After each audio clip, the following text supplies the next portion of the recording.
Panoorin natin kung paano magluto ng tipid na ulam, sitaw mino. Panoorin natin ha. Ayan, may ginayat na sitaw, isang mangkok, bali 1 kilong sitaw yan. Gisahin mo lang ito, painit ka ng pan, saka gisahin mo. Lagyan mo ng kunting asin para may lasa, saka pamintang durog. Tapos halo-haluin mo lang ito hanggang sa ito ay medyo luto na. Pagkatapos kunin mo ito at ilagay sa plato, siyempre sa plato. Palamigin mo lang ito at itabi. Tapos magbiya ka ng itlog, 1 piraso o 2 pirasong itlog para mas malasa 2 itlog. Tapos mix mo lang ito hanggat sa ma-scramble na yung itlog. Tapos maglagay ka ng sibuyas, add ka lang ng sibuyas. Saka asin, siyempre hindi mawawala yon, pampalasa. Saka durog na paminta. Lagay mo. Tapos imimix mo lang ito hanggat sa ito ay tuluyang mahalo. Maglagay ka rin ng oyster sauce.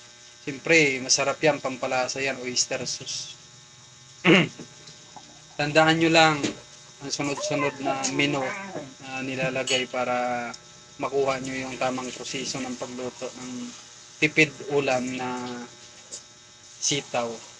Ngayon, ilagay mo yung sitaw at haluin mo.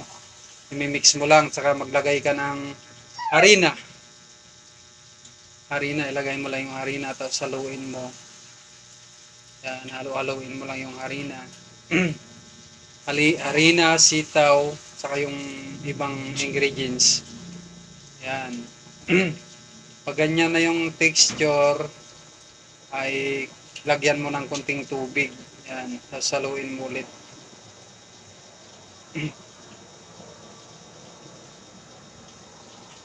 Yan, baka pwede na yan. Ganyan na texture, medyo malapot na.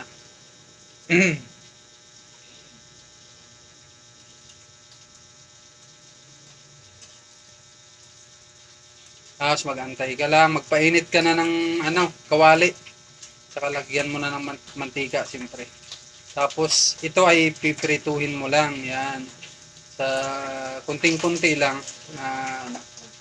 piprituhin mo. Yan. Yan, tapos baliktarin mo. Yan oh, masarap yan. Lalo na sa mga bata na hindi kumakain ng gulay.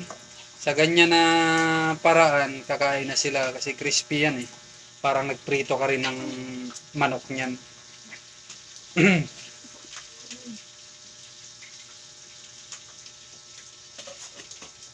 Tapos maglagay ka ng suka sa mangkok.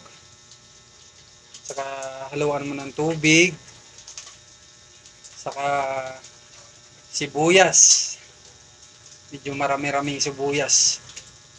Saka asukal, ihalo mo lang, asukal. Saka kunting asin. Saka paminta ulit. Yan, haluin mo lang. Saka lagyan mo ng kalamansi. At lagyan mo rin ng kunting sili. Depende na rin sa'yo kung mahilig ka sa manghang. At ito yung magiging sausawan mo. Yan.